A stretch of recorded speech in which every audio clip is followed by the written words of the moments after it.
오늘은 8.15 광복기념주일로 지키고 있는데요. 광복절 어떤 날입니까? 예, 우리가 일제에서 벗어난 날, 기쁜 날이죠. 우리는 이 날을 가리켜서 광복절이라고 부르는데, 이 광복에서 광은 빛광자를 쓰고, 복은 돌아올 복자를 씁니다. 빛이 다시 돌아왔다, 그런 뜻이죠. 그러니까 우리 민족이 어둠 속에 있었다. 저 일본 제국주의라는 어둠, 그 어둠 속에 갇혀 있다가 일제가 물러가고 빛을 다시 되찾은 날이라는 뜻입니다. 상해 임시정부 주석이었던 김구 선생은 해방을 맞은 이 조국 땅을 밟으면서 이렇게 말합니다. 내가 해외에 있을 때 우리 후손들이 외정의 악정에 주름을 펴지 못하리라 우려하던 바와는 딴판으로 책보를 메고 길에 줄지어 돌아가는 학생의 명랑한 기상을 보니 우리 민족의 장래가 유망시되었다. 이 말 안에는 이 김구 선생 마음이 아주 오롯이 담겨 있는데요. 김구 선생은 우리가 알듯이 오랜 세월 일제와 맞서 싸웠습니다. 그 누구보다도 일제가 빨리 물러가기를 애타게 바랐고 그리고 마침내 일제가 물러갔지요. 그리고 이 일제가 물러간 땅, 그 땅에 내딛는 첫 발걸음, 그 기쁨이 얼마나 컸을까요? 막 춤이라도 덩실덩실 추고 싶은 그런 마음이지 않았을까? 그런데 김구 선생은 그 마음은 뒤로 하고 그 말을 보면 우리 후손들, 또 학생, 우리 민족의 장래 이런 말을 먼저 하고 있는 것을 보게 됩니다. 그러니까 내 기쁨, 내 느낌을 앞세우지 않았고요. 우리 민족 앞날을 먼저 생각하는 그런 마음을 엿볼 수가 있는데, 그래서 그런지 김구 선생은 이 광복을 마냥 기뻐하지만은 않았습니다.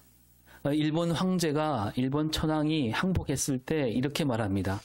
이것이 내게는 기쁜 소식이라기보다는 하늘이 무너지는 듯한 일이었다. 천신만고로 수년간 애를 써서 참전할 준비를 한 것도 다 허사가 되었다. 여기서 참전할 준비라는 말은 이 임시정부에서 한국광복군이라는 이름으로 이 2차 세계대전에 뛰어들 준비를 말하고 있습니다. 그때까지만 해도 우리 민족은, 우리나라는 홀로 다른 나라와 손을 잡지 못하고 홀로 외로이 싸우고 있었지요. 그 세계 여러 나라 연합군이 있었고 그 연합군들이 이 독일과 일본에 맞서 싸우는 그때지 않았습니까? 우리는 아직 그 연합군의 이름을 올리지 못한 채 일본과 싸우고 있었던 거죠. 근데 이 세계 연합군에 이제 곧 한국 광복군 이름이 올라가게 되면 우리 대한민국이라는 이름을 세계에 알리게 되고 이 대한민국도 세계 여러 나라와 함께 저 독일과 일본을 물리치는 그 승전국 이름에 올라가기 바로 직전이었다는 얘기입니다. 그 승전국이 되면 어떻게 됩니까? 우리는 이제 우리 스스로 대한민국이라는 이름으로 나라를 다시 세울 수 있게 되는 거죠. 말하자면 이거예요. 어느 한 가정에 강도가 들어왔어요. 근데 뒤늦게 경찰이 와서 강도를 사로잡았는데 와보니까 부모는 죽고 아이만 남았습니다. 그러면 그 아이들은 부모 잃은 고아가 되는 거고 그 아이들은 이제 나라와 사회에게 돌봄을 받아야 되지 않습니까? 그런데 그 집에 남은 아이가, 남은 사람이 어린아이가 아니라 다 자란 청년이었다면 그 청년은 돌봄을 받지 않아도 된다는 겁니다. 자기 스스로 길을 갈 수가 있는 거죠. 김구 선생은 그걸 내다본 겁니다. 우리 대한민국은 아직 어린아이에 지나지 않다. 그 해방을 맞이했지만 우리는 이제 해방을 맞이했지만 세계로부터 돌봄을 받아야만 하는 그런 나라가 될 것이고 이 세계는, 이 세계 여러 나라는 우리에게 일제라는 어둠 물러갔지만 또 다른 어둠을 가져오리라.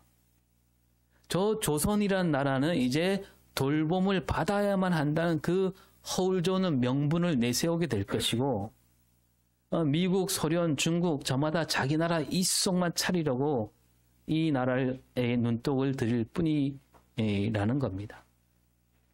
그래서 이 김구 선생이 내다본 대로 우리가 해방된 지 얼마 지나지 않아서 나라가 갈라졌고요. 또 같은 민족끼리 곧 총뿌리를 겨누고 죽고 죽이는 전쟁을 치러야만 했고요. 오랜 세월 냉전이란 틀 안에 갇히게 되고 말았지요. 아직도 그 아픔과 그 상처가 우리 발목을 잡고 있는 것을 우리는 지금 보고 있습니다. 어쨌든 이 1945년 8월 15일 우리가 일본 제국주의에서 벗어나긴 했습니다. 그래서 우리는 이 날을 광복절로 기리고 있지요. 빛을 되찾은 날. 잠깐이었지만 큰 기쁨을 맛보는 날이었습니다. 그런데 이 광복, 빛을 되찾았다. 이 비슷한 말이 어디에 있냐면 우리 성경에 나와 있지요. 예수님이 이 땅에 오셨을 때 성경은 뭐라고 말하냐면 빛이 어둠을 비추었다. 우리가 잘 아는 요한복음 1장 9절을 볼까요? 시작. 빛 곧 세상에 와서 사람에게 비추는 빛이 있습니다. 예, 여기서 참 빛은 누구입니까? 예수 그리스도입니다. 참 빛이신 예수님. 이 예수님이 비추시는 빛은 영원한 빛이고 그 어떤 어둠도 가릴 수 없는 빛입니다. 우리나라가 얻은 광복은요, 또 다른 어둠이 와갖고 빛이 발했지만 우리 주님이 비추시는 빛 앞에는 다른 어둠이 올 수가 없다는 거죠. 세상 구석구석을 밝히는 빛이고 또 세상 모든 사람에게 비추는 빛이에요. 이 광복을 맞았지만 그 김구 선생은 걱정했습니다. 가슴이 쓰라렸습니다. 왜냐하면 그 빛은 참된 빛이 아니라는 것을 알았기 때문이죠. 잠깐만 비추는 빛이었기 때문입니다. 그러나 참된 빛이신 예수님을 만난 우리는 걱정하지 않아도 됩니다. 오늘 말씀 16절을 볼까요? 시작. 내 앉은 백성이 큰 빛을 보았고 사망의 땅과 그들의 앉은 자들에게 빛이 비치었도다. 예수님은 앞에서 참 빛이라 그랬고 여기서는 큰 빛이라 그럽니다. 흑암도 물러가게 하는 빛. 여러분, 어둠 가운데 가장 어둡고 가장 큰 어둠이 뭡니까? 사망이죠. 죽음이란. 그 죽음이란 어둠까지도 물러가게 하는 빛으로 이 땅에 오셨다는 겁니다. 그래서 오늘 말씀을 보면 이 마태복음은 저 옛날 이사야 말씀을 들어서 예수님이 이 땅에 빛으로 오셨고 그 뜻을, 예수님이 오신 그 뜻을 아주 깊이 있게 보여주고 있습니다. 예수님이 세례 요한에게 세례를 받았습니다. 요단강에서 세례를 받았고요. 바로 이어서 광야에서 시험을 받는데 이 광야가 어느 광야인지 잘 나오진 않지만 이 요단강과 가까운 광야겠구나 우리가 충분히 짐작할 수 있습니다. 그리고 얼마 지나지 않아서 이 세례 요한이 헤롯 왕에게 잡히고 말지요. 예수님이 이 소식을 듣고 갈릴리로 물러가셨다라고 말씀하고 있습니다. 예수님이 우리가 알듯이 어디서 자라나셨나요? 갈릴리 나사렛. 이 요단강과 유대 광야는 그 갈릴리에서 예루살렘 쪽으로 좀 내려와야 됩니다. 근데 이 세례 요한이 잡혔다는 소식을 듣고 예수님은 다시 갈릴리로 가셨다는 얘기예요. 거슬러 올라간 거죠. 그 13절을 볼까요? 시작. 스불론과 납달리 지경 해변에 있는 가버나움에 가서 사시니. 예, 어디로 가셨습니까? 가버나움이에요. 가버나움은 뭐 갈릴리 나사렛하고 그리 멀지 않는 곳이. 근데 나사렛보다 조금 더 북쪽입니다. 예, 끝이에요. 이 가버나움은 갈릴리에서도 가장 북쪽 땅이라는 거죠. 이 갈릴리로 물러나셨다. 이 말은 뭐냐면 뒤로 물러났다 그런 뜻이 아니라 예수님이 이제 일을 제대로 하시려고 저 끝에서부터 가장 끝에서부터 일하시려고 가버나움으로 가셨다는 얘기입니다. 그 세례 요한이 잡혔으니까 이제 예수님이 나설 때가 되었다 그거죠. 여러분, 많은 사람이 세례 요한이 외치는 소리에 이 귀를 기울이고 하나님 뜻을 조금이나마 깨닫고 있었습니다. 그런데 그 세례 요한이 잡힌 거죠. 백성들이 다시 길을 잃게 된 거예요. 근데 예수님이 나설 때가 됐다는 얘기입니다. 오늘 17절을 볼까요? 이때부터 예수께서 비로소 전파하여 이르시되 회개하라 천국이 가까이 왔느니라 하시더. 예. 그러니까 세례 요한이 잡힌 이때부터 예수님이 천국 복음을 외치게 되었다. 그 말씀이죠. 근데 이 마가복음은 조금 더 뚜렷하게 보여주는데 마가복음 1장 15절 시작. 때가 찼고 하나님의 나라가 가까이 왔으니 회개하고 복음을 믿으라. 이게 예수님이 하신 말씀이에요. 예수님이 때가 찼고, 그러니까 세례 요한이 잡힌 때, 이 때를 가리켜 예수님이 때가 찼다 그러는 거죠. 그러니까 예수님이 일하실 때가 되었다는 얘기. 예수님이 이 가버나움으로 가서 외치신 이 말씀은 하나님 나라 복음인데, 이 복음은 바로 여기 가버나움 가장 끝에서 비롯된다는 뜻으로 이렇게 말씀하고 있는 겁니다. 우리가 7월 9일 주일에 사마리아 대해 말씀을 나눴잖아요. 이 사마리아 땅과 사마리아 사람들이 왜 그렇게 손가락질을 받았는지 살펴보았습니다. 다시 말씀드리지 않아도 되겠지요? 다른 분들 많이 오셨으니까 끄덕거려야 되겠지요? 여기서 하나만 짚고 넘어가면요. 이 이스라엘이라는 나라 가장 큰 도시가 어디냐면 예루살렘이에요. 예루살렘이고 예루살렘 위쪽에 사마리아 땅이 있고 그 위에 어디가 있냐면 갈릴리가 있는 거예요. 그리고 이 갈릴리 가운데 아까 말씀드린 대로 가장 북쪽이 가버나움이에요. 그 유대 민족은 사마리아 사람들을 자기 민족으로 여기지 않는다 그랬습니다. 이 사마리아 사람들을 이방 나라보다 더 더럽게 여기고 있잖아요. 그런데 이 헬라라는 나라가 이스라엘 다스릴 때 이 사마리아보다 북쪽에 있는 그 갈릴리, 이 갈릴리에다가 남쪽에 있는 이 유다 지파 사람들을 옮겨간 겁니다. 강제로 옮겼습니다. 그래서 이 사람들은 뭐냐면 자기들은 유다 지파 사람인데 저 남쪽 예루살렘 쪽에 유다 그 지파 땅에 살아야 되는데 강제로 사마리아를 건너서 저 북쪽 말하자면 스불론 지파와 납달리 지파 사람들이 살던 땅에 억지로 살게 된 거예요. 그럼 그 스불론 지파와 납달리 지파 사람들은 어디로 갔느냐? 그들은 벌써 오래전에 다 흩어졌어요. 자기 핏줄을 잃었습니다. 이 북이스라엘이 아수르에게 무너졌을 때 다른 민족과 섞이게 되고 여기저기 흩어지게 된 거죠. 그래서 헬라와 로마 제국이 이어서 그 땅을 다스리는데 이 스불론과 납달리 땅에 살던 사람들이 다 흩어지고 그들은 또 사마리아 땅으로 내려오기도 하고 그리고 이 남쪽에 있는 유다 지파 사람들 거기에 살도록 한 거예요. 헬라 제국도 그렇고 그 뒤에 나온 로마도 그렇고 이 이스라엘을 자기 식민지로 삼았는데 사마리아 땅을 가운데 두고 이스라엘이 그렇게 싫어하는 사마리아 땅을 가운데 두고 남쪽과 북쪽에 나누어서 이렇게 살게 하면 훨씬 더 다스리기가 쉽다는 겁니다. 뭐냐면 서로 힘을 모으기 어렵게 하는 거죠. 그리고 그 북쪽 땅, 그 험한 거친 땅에는 이 자기 나라 사람은 옮기기 싫은 겁니다.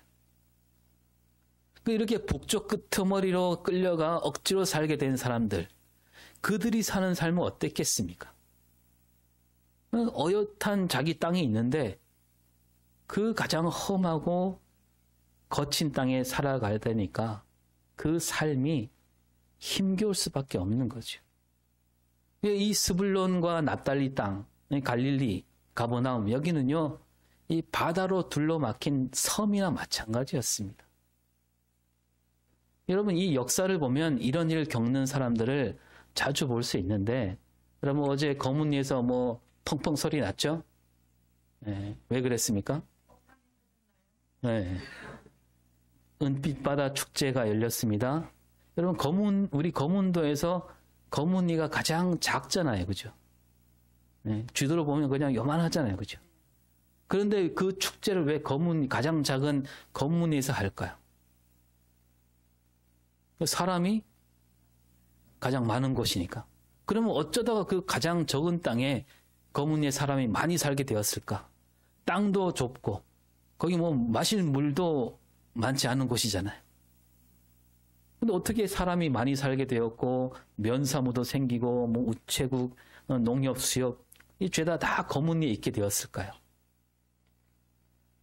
거슬러 올라가면 옛날에는 이 검은 위에 사람이 살지 않았다고 합니다. 그럼 언제부터 이 검은 위에 사람이 들어가게 되었을까? 언제부터? 네, 일제강점기입니다. 일본 사람들이 와보니까 검은도가 정말 좋은 거예요. 왜냐하면 싱싱한 물고기도 있고 온갖 해산물도 넘치니까 지금도 잊지 않고 있잖아요. 그죠? 지금도 검은도를 잊어버리지 않잖아요. 검은도 산 해산물을 좋아하잖아요. 이 검은도에 들어온 일본 사람이 꽤 많았다라고 합니다. 근데 와보니까 검은 위에 있는 사람이 없으니까 거기에다 집을 지었고요. 자기들 관공서도 만들고 여러분 그때 지은 집이 아직도 있죠? 네, 아직도 있어요.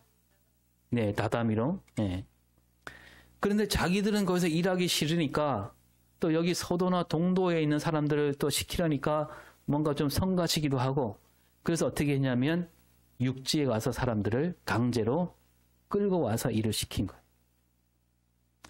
그때 이 검은도로 끌려온 사람들이 일본이 물러간 다음에도 계속 검은 위에 살게 되었다는 겁니다. 여러분, 이 우리 남해안 섬에는 그런 섬들이 많아요. 일제강점기에 억지로 섬에 끌려가 살았던 사람들이 많았고 그 조선 총독부가 우리나라 남해안에 있는 섬, 그 섬에 있는 그 온갖 먹을거리와 거기에 눈독을 들이고 있었고 근데 그 웬만한 섬에는요 사람이 살지 않는 섬이었다고 합니다. 근데 거기에 일본에서는 맛볼 수 없는 정말 맛과 영양이 넘치는 해산물 그거 먹으려고 우리 조선 사람들을 끌고 간 거예요. 그래서 거기 섬이 사람이 사는 곳이 된 겁니다. 그리고요 아무리 가까운 섬이라 해도 일본은 다리를 놓지 않았습니다. 놓을 수 있는데도. 여러분 일제강점기에 보면 일본이 우리나라 여기저기 길을 넓히지 않았습니까? 꼬부랑 고깃길을 뜯어 고쳐서 그 길을 뭐라 그럽니까? 만든 길을? 다 잊어버렸나요? 저는 어릴 때 많이 듣고 살았는데 좀 넓은 길을 뭐라 그럽니까? 신장로라 그러죠. 신장로. 그 일본 말이에요. 네.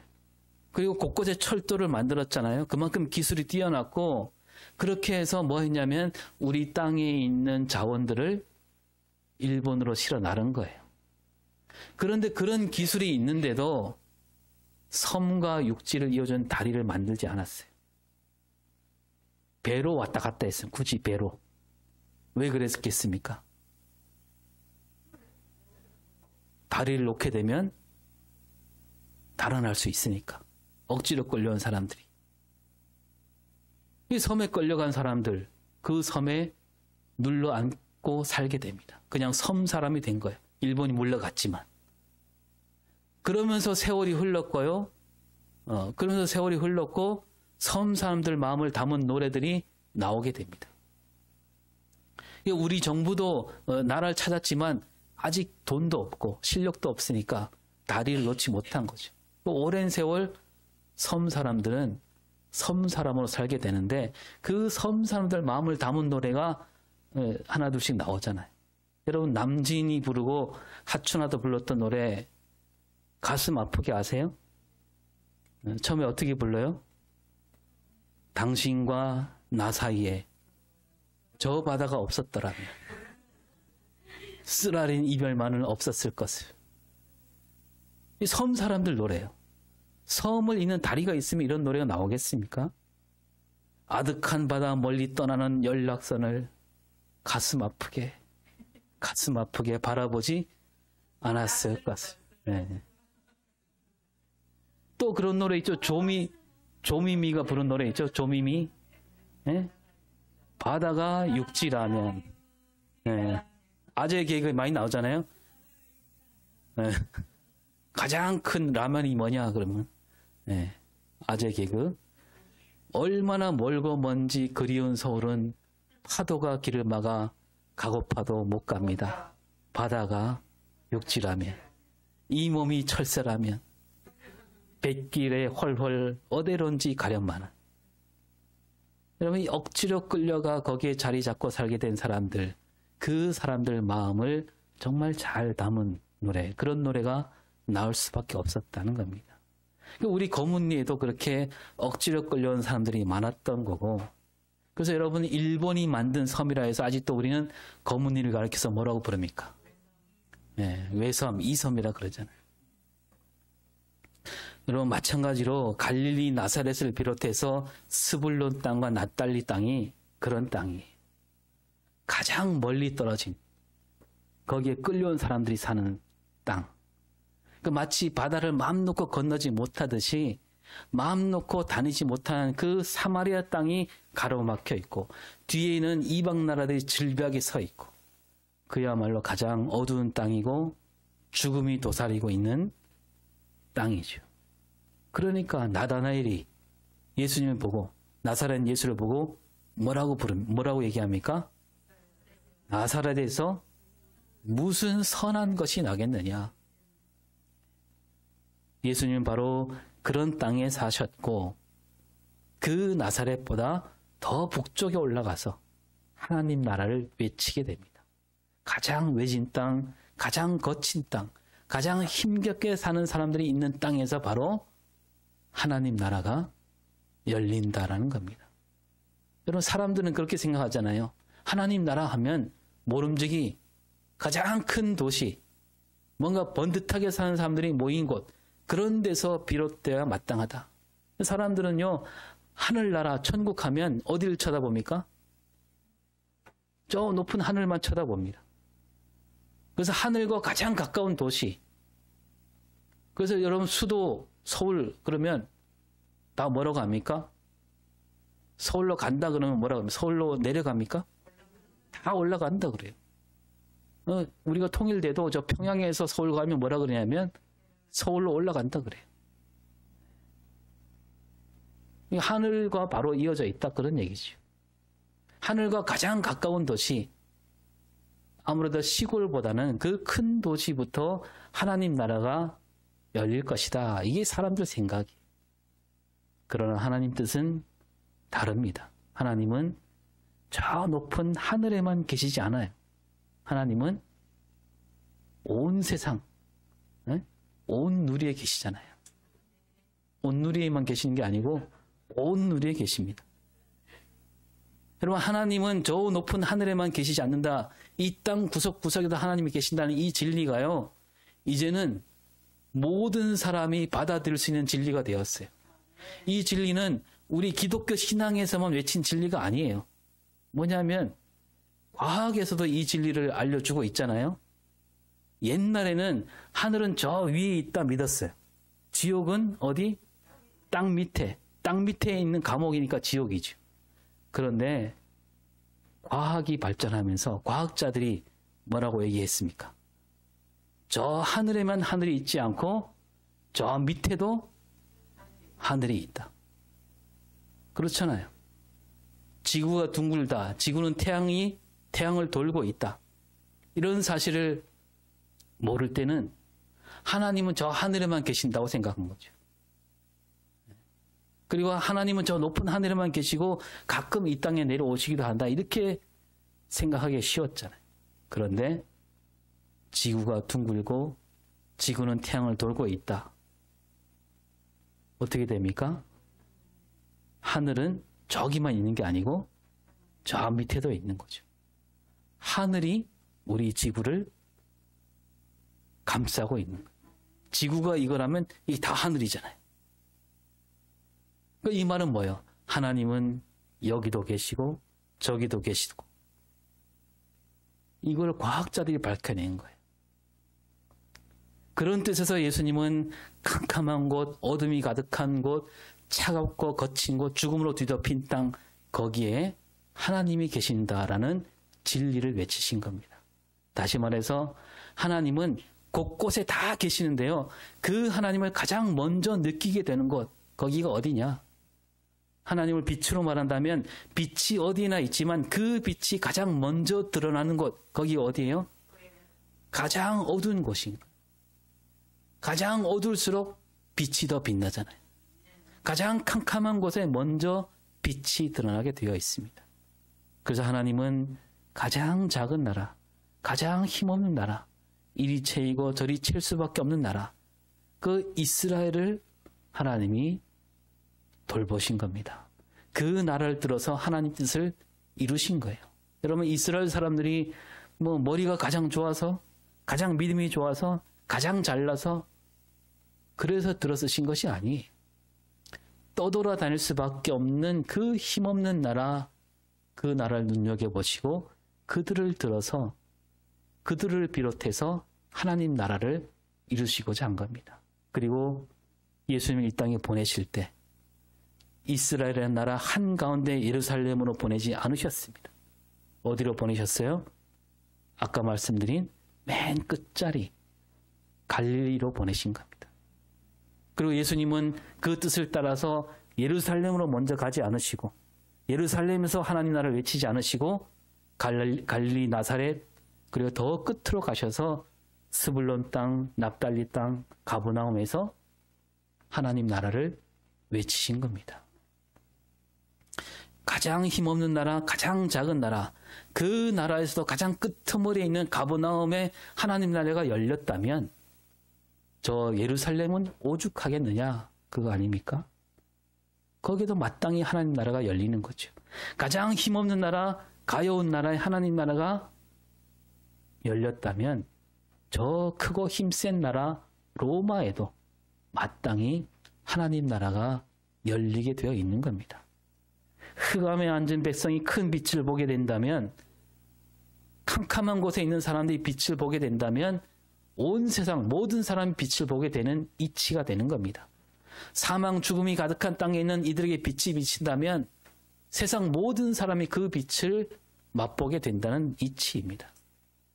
억눌리고 가난한 사람들에게 빛이 비친다면 온 세상 모든 사람이 그 빛이 비치게 되어 있고, 가장 멀리 있는, 가장 끝에 있는 마지막 한 사람을 품으신다면 온 세상 모든 사람이 그 품 안에 들어오게 되는 겁니다. 여러분, 우리에게도 빛이 있습니다.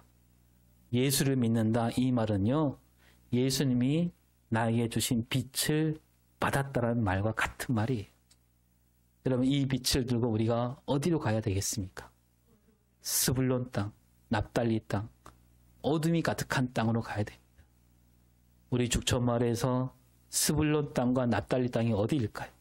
우리 죽천마을에서 가버나움이 어디일까? 우리 마을에서 가장 어둡고 캄캄한 곳이 어디인가? 우리가 거기부터 가야 된다는 겁니다. 이번에 우리 온누리 교회 청년부 다들 이 빛을 들고 여기에 왔습니다. 엊그제 보니까 배에서 내릴 때 보니까요, 다들 하나같이 지친 얼굴이었습니다. 몸에 기운도 없어 보이고, 제가 보니까 작년에 왔던 청년들도 눈에 많이 띄었는데, 제가 기대하기는 저를 보자마자 막 뛰어오면서 목사님하고 반길 줄 알았는데 그런 사람이 없어요. 다들 낯빛이 어두워요. 해맑은 얼굴 찾아보기 어려웠습니다. 그만큼 힘들게 왔다는 얘기죠. 네, 그 전날 밤에 버스를 타고 녹동으로 내려오려고 막 바짝 기다리고 있었는데 태풍이 올라온다 그러니까 이거 어떡하지? 갈 수 있을까? 거기에 마음을 썼고, 그래도 안전이 최고니까 그 첫 일정부터 바꿨잖아요. 그 다음날 아침 일찍 모여야 됐고. 여러분, 청년들과 우리 꼰대들 어떻게 다릅니까? 새벽잠이 없다 그러면 뭐예요? 꼰대죠. 아침잠이 많은 그 청년들이 새벽같이 일어나 몇 시간을 달려 여수까지 내려오고 또 배를 타고 2시간 반 달려왔으니 그럴 수밖에 없지요. 네, 그러나 헝클어진 머릿결에 초점 없는 눈동자, 축 늘어진 몸, 생기를 잃은 얼굴이었지만요, 이 청년들이 우리 마을에 딱 오니까 온 마을이 그냥 환해진 걸 느꼈습니다. 이제 해는 져서 이제 어두워져 가는데 우리 마을은 그냥 반짝반짝 빛이 나는 거예요. 왜 그런 느낌이 들었을까요? 젊어서 그것도 있겠지만 다들 하나같이 가슴에 뭘 품고? 빛을 품고 왔기 때문에. 그 빛이 누가 주신 빛이에요? 우리 주님이 주신 빛이죠. 영원히 꺼지지 않는 빛. 가장 밝은 빛을 품고 여기 온 겁니다.